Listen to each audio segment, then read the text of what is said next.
Notre éditorialiste Slimane Zeguidour nous a rejoint. Bonsoir Slimane. Bonsoir. Parallèlement à ces bombardements, Israël est accusé de construire un mur dans le sud du Liban. Qu'en est-il au juste? Et accusé par les observateurs de la FINUL, la force d'interposition des Nations Unies, qui déploie à peu près 11 000 soldats observateurs, en moitié européens, dont beaucoup de Français. C'est elle qui a dénoncé la construction de ce mur le long de la frontière israélo-libanaise.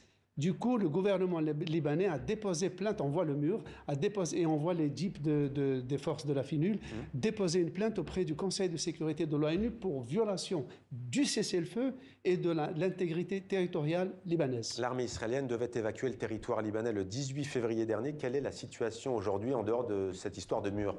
Effectivement, Mohamed, le cessez-le-feu est entré en vigueur en novembre 2024 et en 2018, cette année, donc en février, l'État d'Israël devait évacuer. Israël a gardé 5 postes fortifiés. On les voit s'échelonner sur le long des 80 km de frontière entre les deux pays. Regarde, ce sont des points rouges, ce sont des postes fortifiés sur des collines qui sont donc en surplomb sur les vallées libanaises et les villages. Et les points jaunes, ce sont les agglomérations libanaises où l'armée libanaise ne peut pas revenir.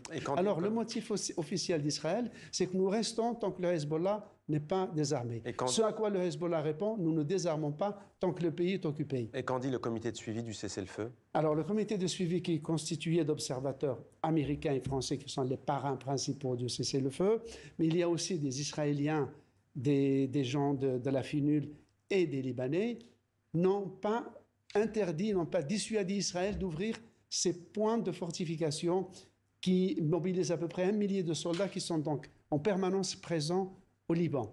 Et ce comité de suivi n'a pas pu néanmoins aussi imposer à Israël un respect complet du cessez-le-feu, puisqu'il y a eu 5000 violations depuis qui ont coûté la vie à une centaine de Libanais. Et l'aviation israélienne, vous venez de l'indiquer, a encore bombardé cet après-midi des agglomérations libanaises du Sud. Merci.